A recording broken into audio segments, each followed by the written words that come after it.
cat masjid, sehingga lampu masjid itu tiap malam terang benderang kita nyalakan semua. Jamaah tidak bisa protes karena apa? Itu bukan uang jamaah, tapi uangnya masjid, sehingga menjadi tempat orang kalau di Jogja ini mau cari masjid yang terang, terbuka, ya itu ya di Jogokarian. Jadi orang luar kota sudah paham.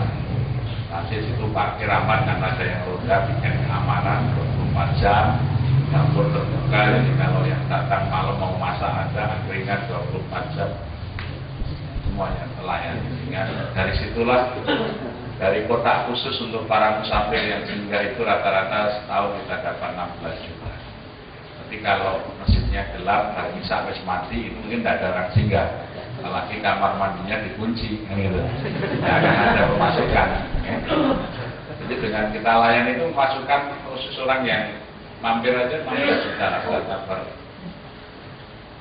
tahunnya. Jadi karena melayani gitu ya, bukan. Jadi banyak masjid yang kita mau singgah itu habis sisa harus petang dekat. Kita mau masuk kamar mandinya dikunci. Maka kan yang itu nggak mungkin orang tinggalin pakai gitu. Kalau masjidnya buka, terang gitu kan, aman, parkir di situ, ditinggal tidur. Oh, Pak jangan tidur di sini Pak. Di atas ada kamarnya. Masuk loh. Ada kasurnya, ada bantalnya loh. Seperti ini masjid. Iya Pak. Nah, Anda sebagai musafir kita layan. Yang penting kami tak KTP catat. Jadi pelayanan. Nah ini konsep yang namanya dakwah. Ini merubah. Jadi makanya dari yang tidak ke masjid menjadi ke masjid, yang tidak ngaji. Anak-anak muda yang dulu suka mabuk sekarang alhamdulillah tidak ada. Sekarang ada di masjid. Kenapa?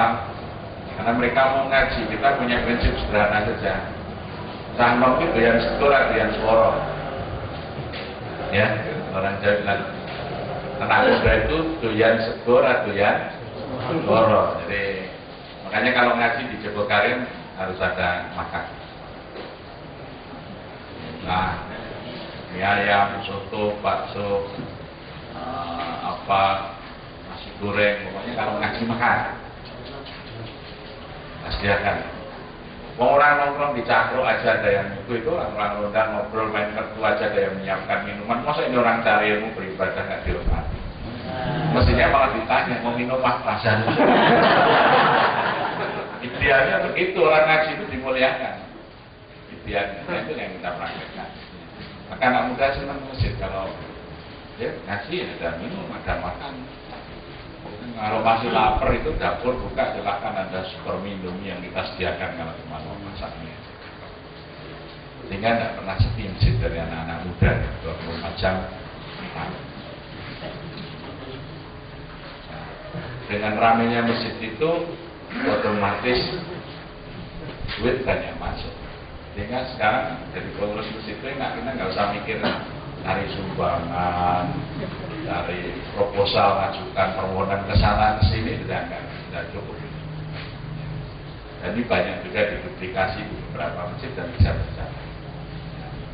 Ya kalau Anda lihat di kami di 2000 ke bawah ya masih sama lah dengan masjid yang lain.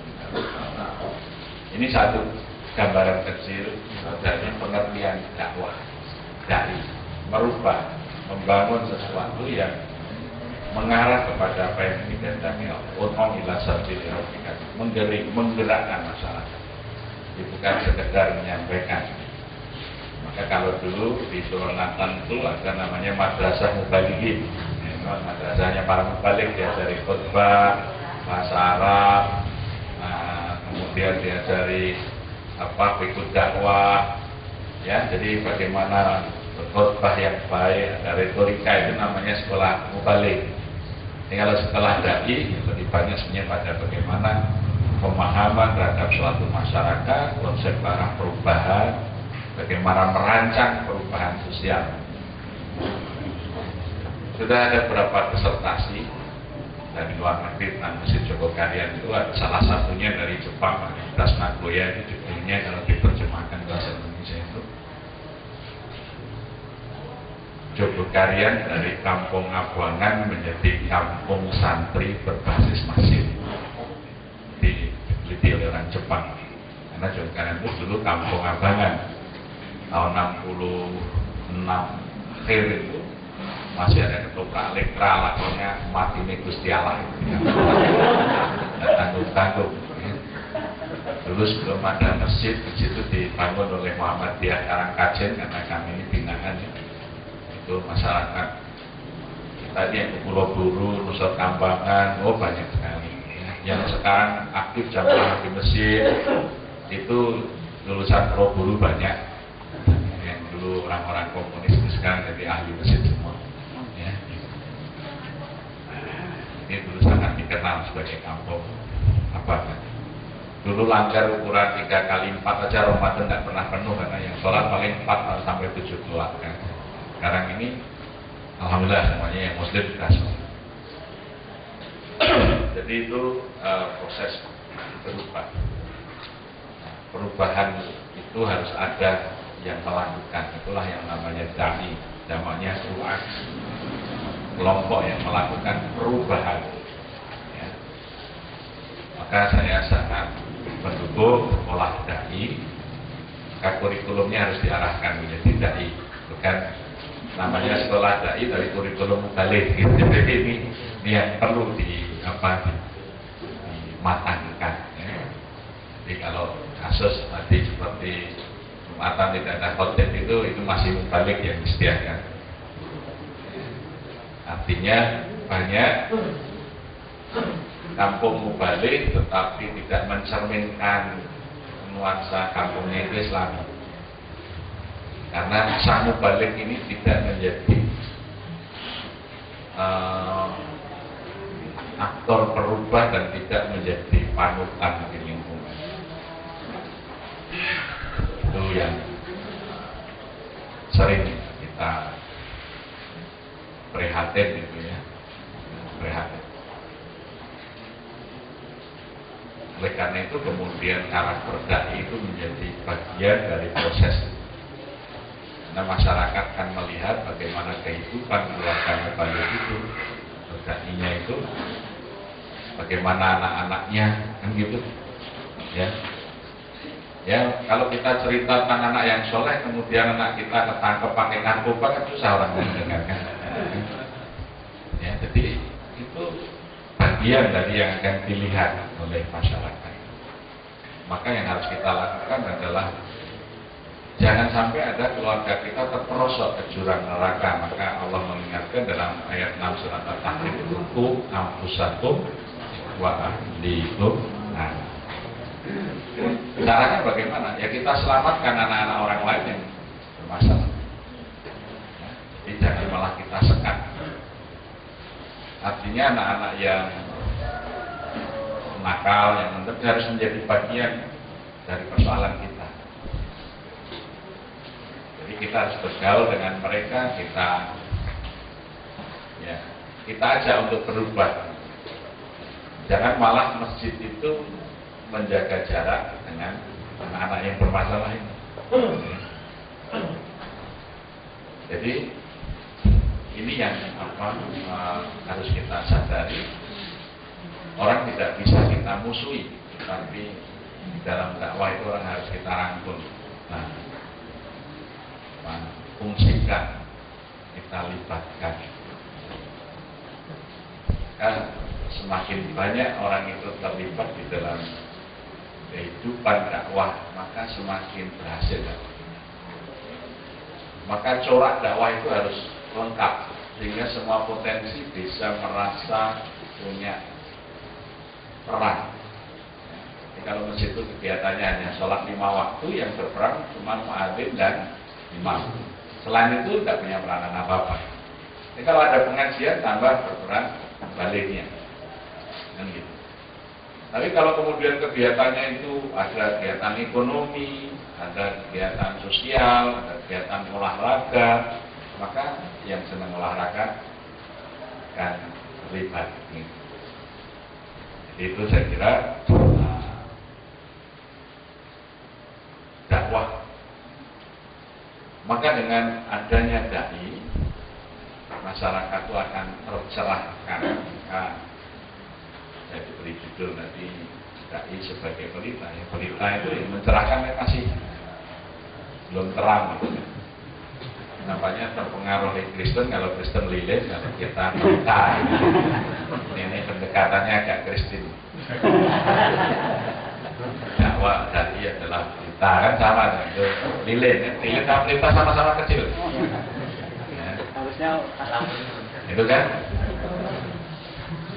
awal adalah cahaya, jadi kan gitu kan. Lain lagi kan nur ala nurin gitu kan. Paling tidak sirojan munir, lampu yang menerangi. Kita itu sering terlalu rendah diri hingga memberi nama-nama tidak bersemangat sehingga habis. Dulu umat Islam itu punya orang besar namanya mercusuar. Wah, bisa loh mercusuar. Tapi kemudian diganti jadi pelita. Kecil, mati lama-lama sekarang itu. Kemudian dulu ada harian abadi. Setelah masuk dibuka di Jogja menjadi masakin, ya habis modal. Kita nggak terbit lagi sekarang. Ya, memberi nama yang terlalu pesimis. Jadi kalau beri nama yang besar, jangan nama yang kecil-kecil gitu. Pelita, ini kan terlalu minder ini. Ya. Saya ingat saya di Banjarmasin waktu itu masuk sebuah masjid besar di Matapuran, Masjid Al-Mukarramah. Jamaah di situ itu sedang melantunkan dalam syairnya Abu Nawas.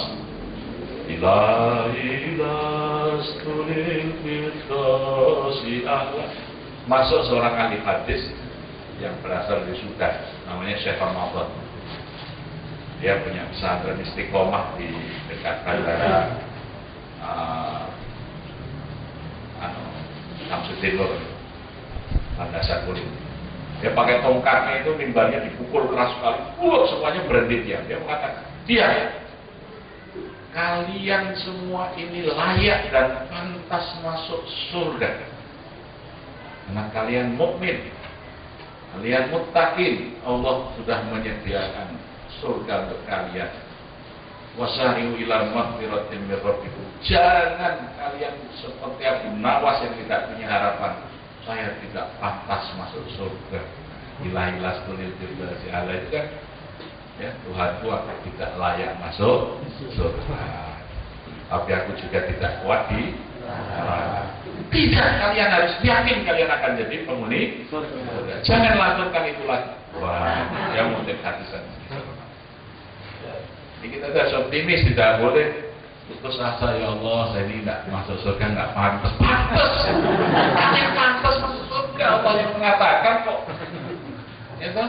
Allah menciptakan surga untuk kalian. Wasari ila maghfiratin min rabbikum wa jannatun 'arduha samawati wal ardu u'iddat lil muttaqin. Yang penting Anda berusaha jadi muttaqin, kan gitu. Jangan mengelas, wah saya nggak pantas masuk surga, tapi saya juga tidak kuat. Kalau neraka itu kan orang yang merata. Orang Islam tidak demikian katanya. Ya, jadi grade-grade-nya itu ada gitu kan. Jadi ya, pelita terlalu kecil menurut saya. Ya. Nah, ini bagian dari retorika. Terima kasih. Assalamualaikum warahmatullahi wabarakatuh. Terima kasih Ustaz. Langsung saja akan kami buka sesi tanya jawab bagi para hadirin yang ingin bertanya, kami persilakan.